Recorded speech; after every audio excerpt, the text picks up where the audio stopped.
Bienvenue sur le podcast du site Je bosse en grande distribution. Je suis Jonathan, éditeur du site Je bosse en grande distribution et après plusieurs expériences comme chef de rayon et un passage dans le monde des médias, j'ai décidé de faire de Je bosse en grande distribution le rendez-vous de celles et ceux qui vivent le commerce au quotidien. Chaque semaine, je reçois un invité pour parler des nouveaux enjeux passionnants du monde de la grande distribution.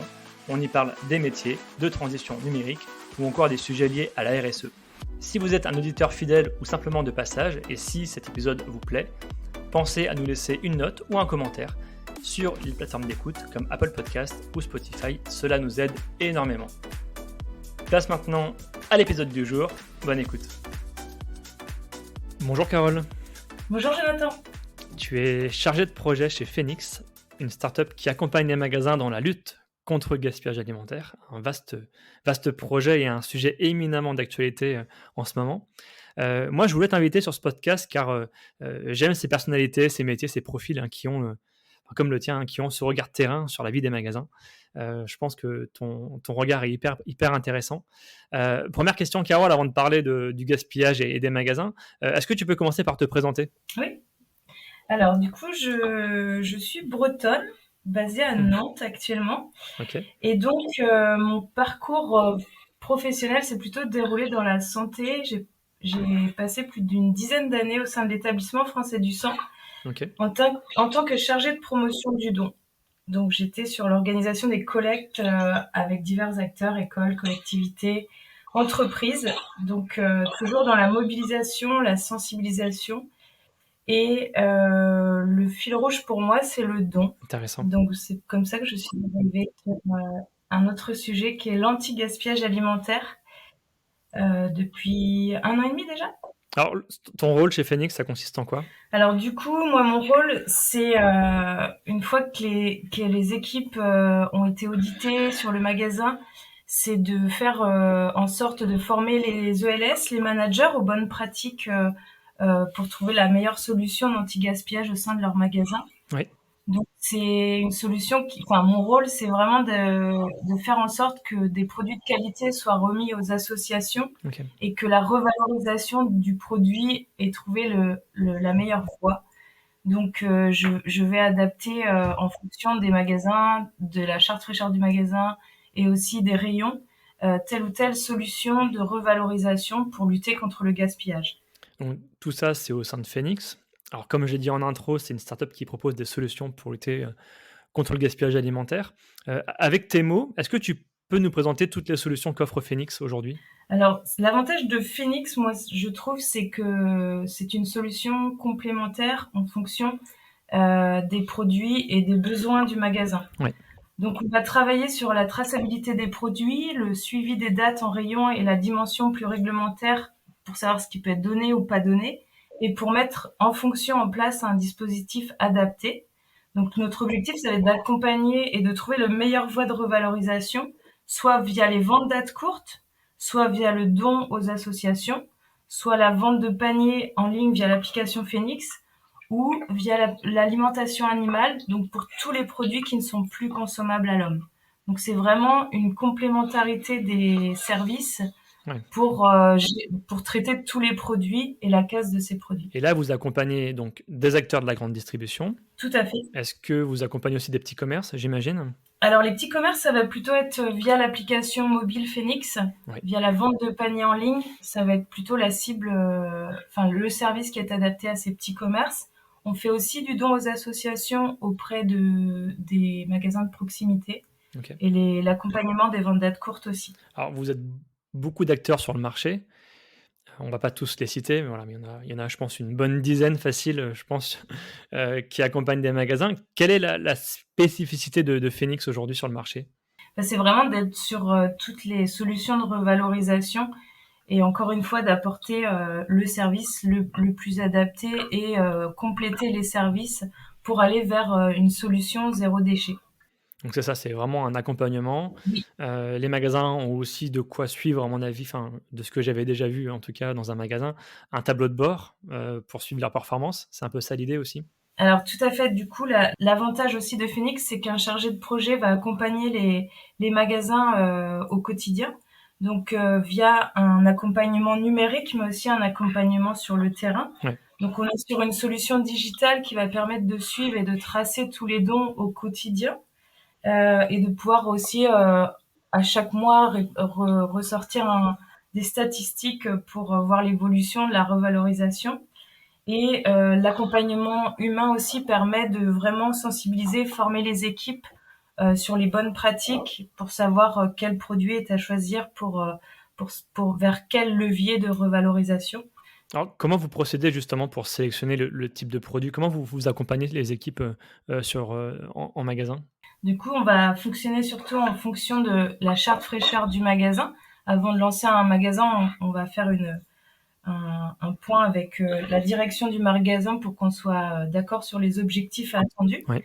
OK. Et on va, en fonction de cette charte fraîcheur, préconiser plutôt de mettre en vente date courte tel ou tel produit, plutôt mettre au don tel ou tel produit. Si ces produits sont interdits au don, proposer la mise en place de l'application Phoenix Ouais. qui va pouvoir traiter ces produits. Et en fonction, voilà, on va vraiment accompagner et former les équipes sur ces choix de revalorisation en fonction du produit, du rayon et des objectifs du magasin. Ouais. Quels sont les critères justement pour choisir, le devenir du produit? Pourquoi on le met sur l'application? Pourquoi on le donne? Quels sont les critères selon toi, de par ton expérience? Alors, un produit qui va partir sur l'application, c'est un produit qui aura pas pu être vendu en vente date courte Ouais, ou donné aux associations parce qu'il est interdit de donner certains produits tels que les fruits de mer, exact. Mmh. l'alcool, ce type de produits. On va aussi traiter les produits des rayons trad via l'application parce que c'est plus compliqué d'avoir une traçabilité pour le don. C'est pas impossible, loin de là, Ouais. mais c'est plus simple de faire des paniers via l'application avec les rayons trad par exemple. Donc sur ces rayons-là, on va avoir ce type de levier. Après, tout ce qui est épicerie, on va plutôt axer vers un don. On est sur des produits en DDM, donc Ouais. pas de chance de trouver, enfin on a une chance de trouver une valorisation facile. Et les associations qui sont, éligibles aux dons, comment vous les sélectionnez? Alors c'est vrai que c'est un réseau très important d'associations qui est animé au quotidien. Ouais. On va les sélectionner de par leur statut d'association d'aide alimentaire. Ouais. On va aussi rechercher des associations qui ont l'habilitation aide alimentaire. Et on va aussi attribuer tel ou tel magasin en fonction de la grandeur, entre guillemets, de l'association et surtout du nombre de bénéficiaires de ces associations. Puisqu'une petite association locale aura forcément moins de bénéficiaires qu'une plus importante asso en termes de nombre, comme les Restos du Cœur. Donc on va aussi attribuer en fonction des quantités disponibles de tel ou tel magasin, telle ou telle association. Mmh. OK, juste pour revenir sur ton métier, tu disais que on t'accompagnait les magasins, les ELS, les managers. Mhm. Ça veut dire que toi, du coup, tu te rends en magasin, Tout à fait. sur quel rythme et quel type de prestations finalement tu leur proposes, tu leur prépares? Est-ce que c'est, un échange autour d'une table pendant 1 heure? Est-ce que c'est, un échange plus complet, une fois par mois? Comment ça se présente finalement chez Phoenix? Alors, en fonction de la formule qui aura été choisie par le magasin, on est OK, plutôt sur une des formule.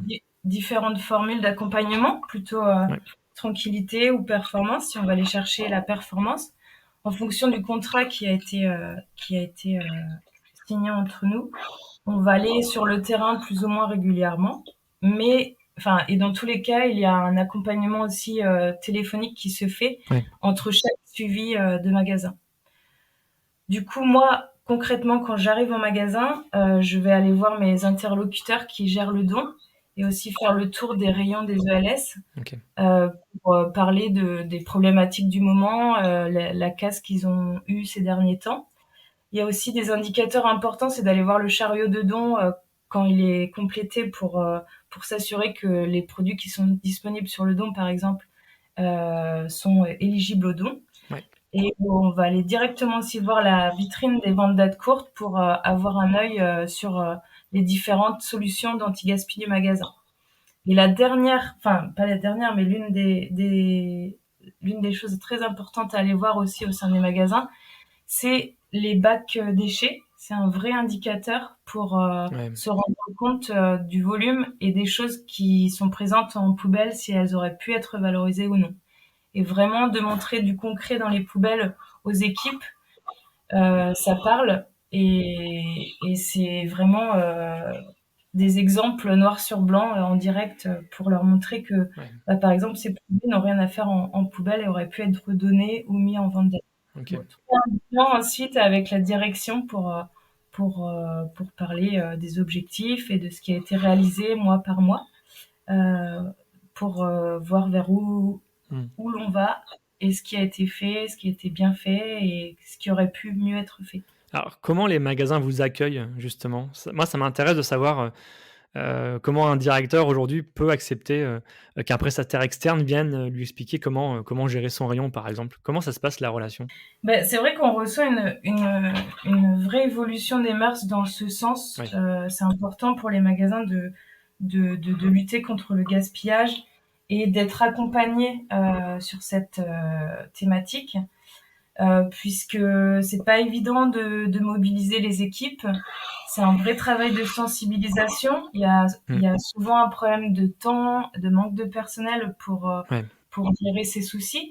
Donc c'est lors du lancement d'un magasin, c'est une phase très importante pour lancer directement les bonnes pratiques et que ces pratiques soient ancrées dans le quotidien. Donc il y a un petit peu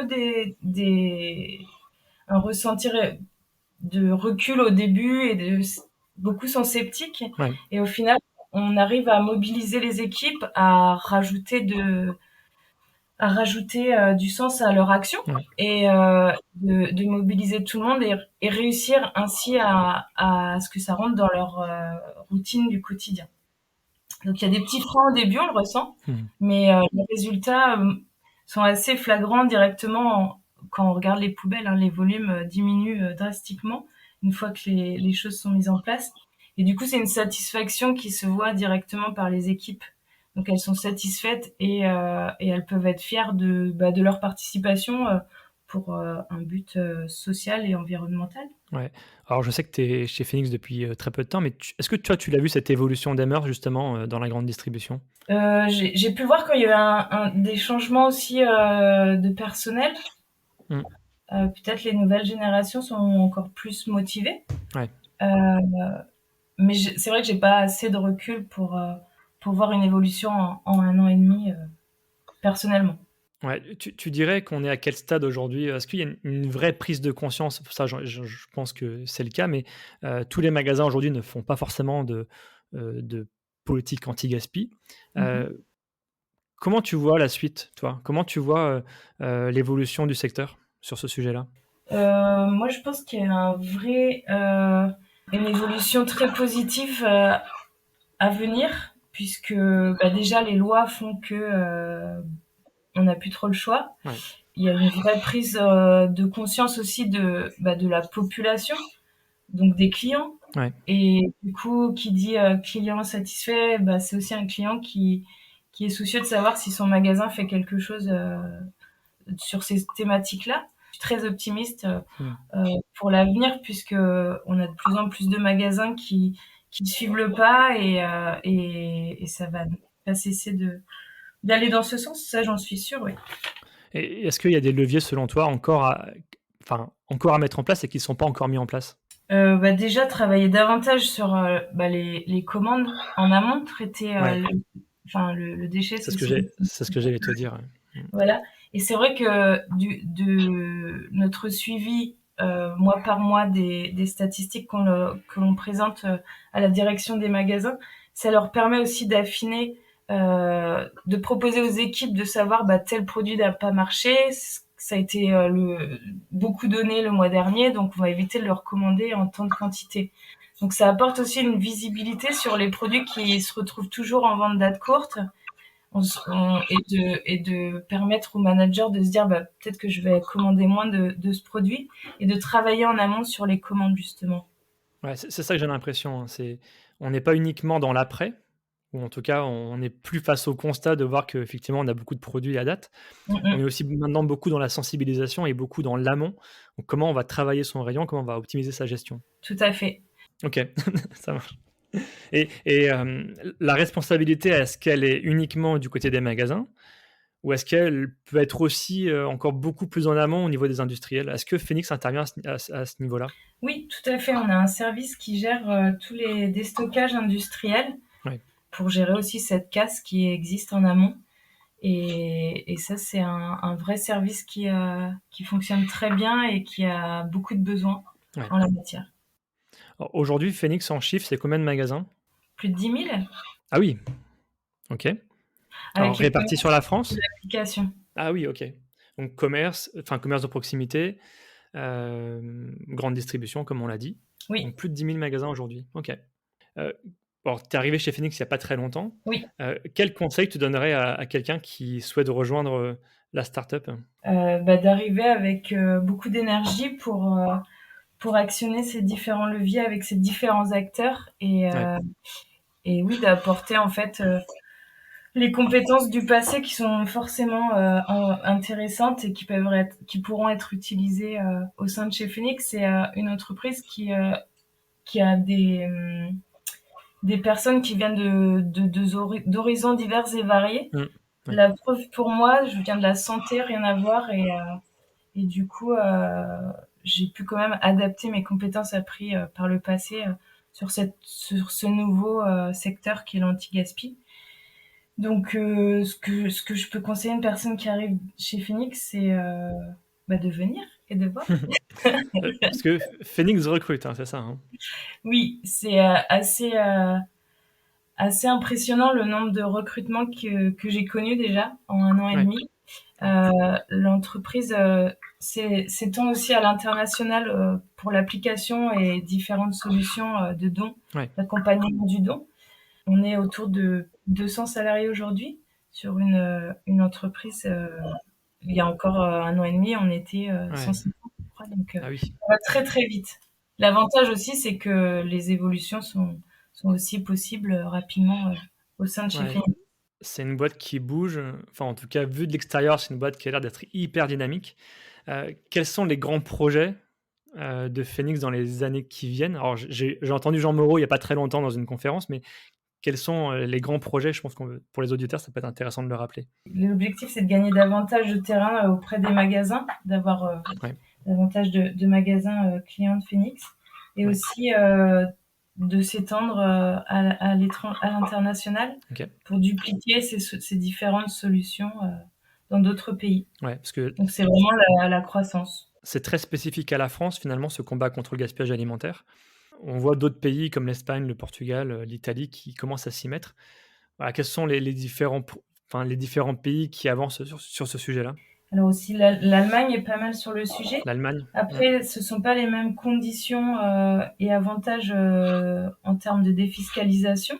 Ce qui est un gros avantage en France pour mobiliser la grande distribution dans la lutte contre le gaspillage. Mais les choses avancent et en fait, chaque pays a sa spécificité, donc je pourrais pas faire de généralité. Mais oui, tout le monde avance dans ce sens et les pays nordiques sont très bons en l'occurrence en la matière. Ouais, c'est vrai. Merci en tout cas pour cet éclairage. J'ai une dernière question que je pose à mes invités. Quelle personnalité me suggères-tu d'inviter pour un prochain épisode? Personnalité chez Phoenix ou... Non, personnalité retail, grande distri. Est-ce qu'il y a quelqu'un qui t'inspire, que tu aimerais écouter un jour sur ce podcast? Les responsables qualité, c'est une personne qui, à mon avis, traite énormément de sujets. Ouais, c'est vrai. Et ça m'intéresserait d'en savoir davantage sur leur quotidien, même si je les croise beaucoup en magasin. C'est vrai que, voilà, c'est ma réponse. Ouais, c'est vrai. Ouais, c'est vrai que c'est un métier qui devient de plus en plus présent dans les magasins. Oui. Et les missions sont très différentes d'un magasin à l'autre. C'est assez étonnant. Et effectivement, il touche à beaucoup de choses. Je l'ai en tête depuis un moment aussi et c'est pas facile de les trouver. Ils acceptent pas forcément de venir échanger sur un podcast, mais ça mérite d'être creusé. En tout cas, merci beaucoup Carole en tout cas pour cet échange. Pas de quoi, avec plaisir. Alors merci, à bientôt. À bientôt, au revoir. Merci à tous d'avoir écouté ce podcast jusqu'ici. Pour retrouver des informations sur notre invité et accéder à différentes ressources, cliquez sur la description pour en savoir plus. Ce podcast est produit par le média indépendant Je bosse en grande distribution. Chaque semaine, nous proposons un regard différent sur la vie des magasins, des enquêtes, des décryptages, des témoignages.